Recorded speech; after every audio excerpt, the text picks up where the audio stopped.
Right everyone, I'm just back at home at the moment and I've been out this morning and grabbed some more bits and pieces.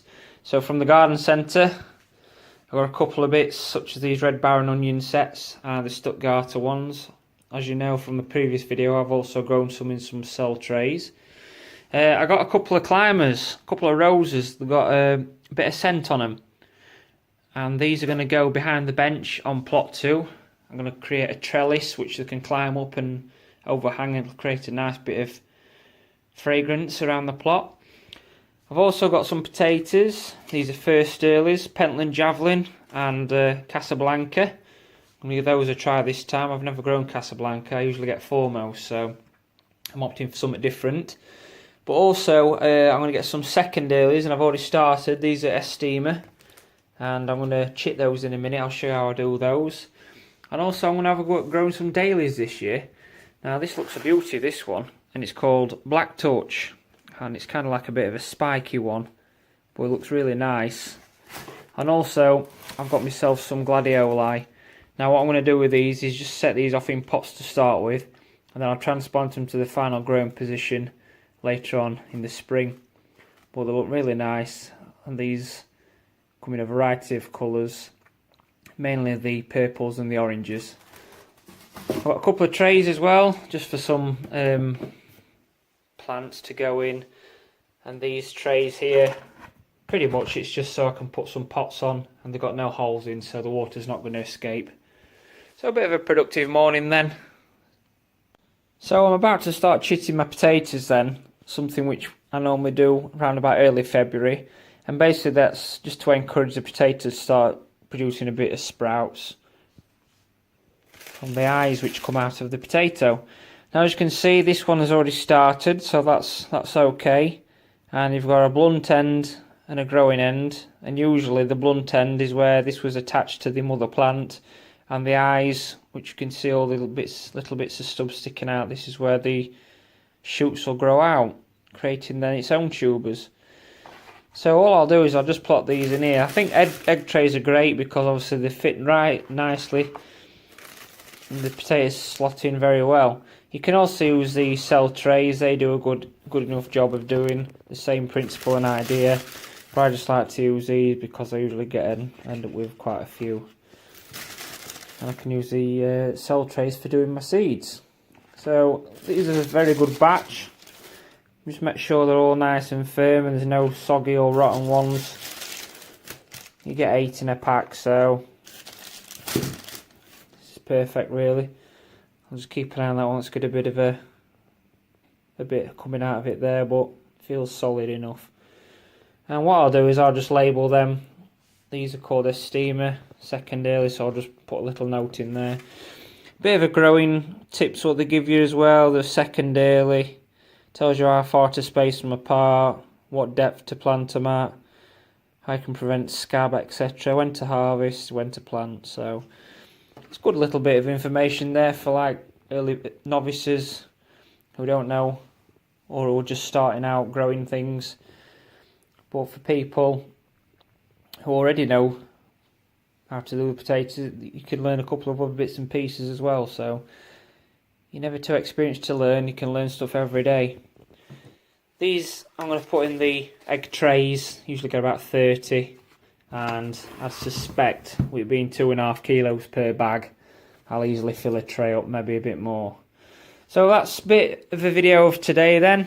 It's not been too great outside, but I've managed to get productive and get a few bits sorted early on. I've just come down to the second allotment now and I've brought these potatoes down. I'm just about to put these out for chitting. As you can see, I'm using one of these egg trays which holds about 30 eggs. The variety that I am chitting is the first early Pentland Javelin. And all to do to chit the potato is if you find where these eyes are, which are these little indentations such as these, they need to just go towards the ceiling or towards the roof or wherever you decide to put them for chitting, maybe in a garage. And all you do is just stand them upright like so. there is an area there at the bottom what you can see, just that bit there, and that's basically where it was attached to the mother plant. So that needs to basically sit in the bottom, and then they all can sit upright like this. Now you don't have to chip potatoes, it's just a thing which some growers have done over the years, and just to try and get a bit of an early start.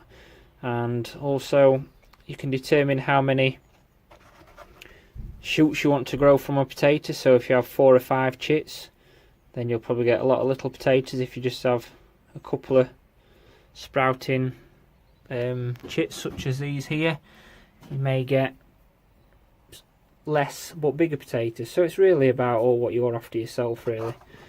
A lot of people just leave the chits on. I like to rub them off. I don't usually rub them off with the main crops. Sorry, new potatoes, because obviously new potatoes are nice and small. But for the main crops, I like to do that. So it's just a case of just plonking them in, really. Just like so. Like I say, you can use cell trays such as these sizes. You may see some other YouTube growers using these, and they just fit in exactly the same like that. So either or, whichever one you can find or have, just to top them up like so. So I'll crack on with the rest of these and I'll get back with you shortly. There we have it then, they're both done now, so they've near enough done a tray each, albeit a couple of little ones on this side. If you see this variety here, which is Casablanca, these already started chitting before I got these, so if that's the case, then just stand them upright and they'll continue to grow in that vertical direction. As I say, you don't have to chip potatoes, it's just something that gardeners do, just to try and keep them going, keep them moving on, and hopefully come planting time they get a good advanced start in the soil. Now these were the 8 I showed you yesterday. They're the Estima, however you pronounce them. So that'll be my second early. I'm going to get some different varieties for these second earlies and main crops anyway this year, just to try and mix it up and see which ones are good. But for the earlies, I think this will do 2 trays. Probably got about, what, 60, 65 potatoes. Some will go in pots and some will go in the ground. So that's it for the potatoes, and this is how I chit. So here I am, and then this is a little spare bedroom windowsill. I've just got a few more potatoes chitting here. A few different varieties. I've just got minimal amounts of quantity, i.e. 4 or 5 in a pack. I went to Wilco's and Pound Saver shops to get a few different varieties, and then I've got my usual ones. These ones here are going to be growing in the buckets, just to see really how they grow. Some of the varieties I've not grown before, so that'll be interesting to use as a scope from previous years. So what have I got then? I've got Charlotte, Kestrel, these two under there, Cara, King Edward, I think I've got Desiree in here, and Maris Piper, something along the lines anyway. So it's a bit of a variety. I'm going to get a couple more different varieties, probably a couple of main crops, and then I've also got my news, which you saw me chitting earlier on. I'm just back down at plot 2 at the moment, and I'm just about to sort through these onion sets. Now these are Stuttgarter, £1 for 50, so I'll see what they're like, see if they're any good. And basically I just like to go through and making sure that none of them are soft, squidgy or mouldy. It's not time for them going in yet. There's one there, bad one, so that can be discarded. Yeah, it's not time for them going in yet. However, I just like to make sure that I beat the mad rush, which seems to come towards the start and middle of March, and get them already bought, and then I can just sort of sift through them like this, and then they're all ready for going in. So I'm just going to keep an eye on these for the next couple of weeks though. But just like another one there, very soft.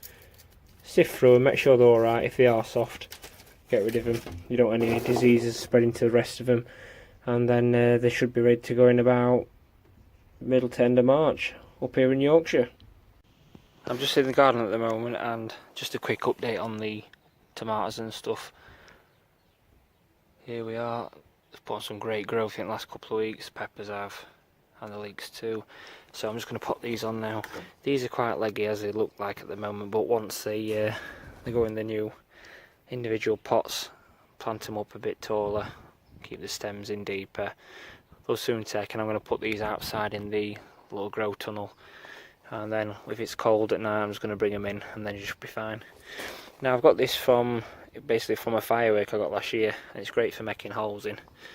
So just work it in like that, leaves a nice conular hole like that.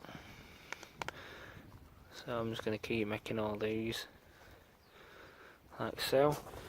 And then what I'm going to do, if you pinch the pot like this, keep twisting it around and pinching at the same time to make all these easier to then come out. So if I just grab a couple, it's so easy to grow out anyway. Got a nice couple of good roots on them. So I'm trying to do this one-handed and film at the same time. And what I'll do, just pop that in. That could do with being a bit deeper actually. Pop that in. Gives it a bit more strength, that's all, and support the stem. Like I say, once these go into outside, they'll soon perk up and get a bit more straighter. I will top that up, firm it down and top it up, so it'll be better off when it's had a bit more compost in. So I'll get these done and then I'll show you what the results are in a minute. There we are then, I've just got them sat in a bit of water now, just to give them a good soaking and hopefully absorb a bit of that up. And with them being topped up now, they look fairly stable and sturdy. And I think in a week or so they'll take their own way up and they'll start being straighter once they're outside and getting more natural direction of sunlight.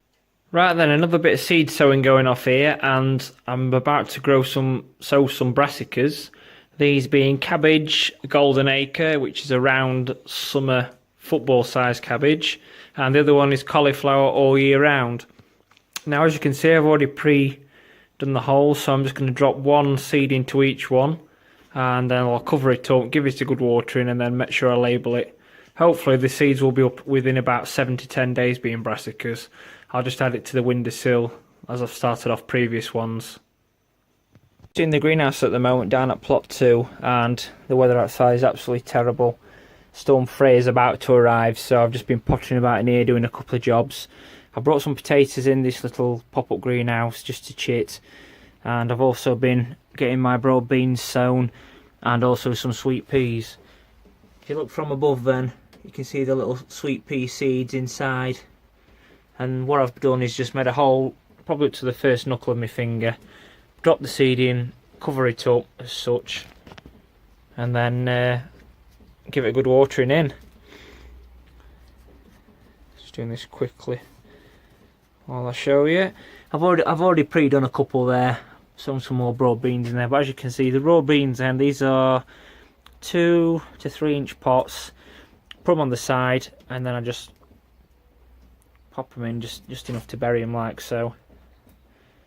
Just like that, nothing hard about it. The compost is really nice and soft. It's seed sowing compost I use, Westlands with added John Innes. So just plonk all these in like so, give them a good water, and hopefully within, say, what, a week or so the broad beans should be up. They've got extra protection and a bit of warmth within this covered greenhouse, so that's all good. So what I'll do then is I'll just get a bit of compost like this, just top the holes up like that, and like I say, just give them a good watering, and that'll be them done. Right, well that's it for this episode. It's been drawn out over 2 or 3 weeks, but there's not really much been going off in February. We've had a nice couple of weeks, dry weather, so I've been on the plot doing bits and pieces, but now March, we're here in March, things will be getting to full swing. Thanks for watching, see you again soon.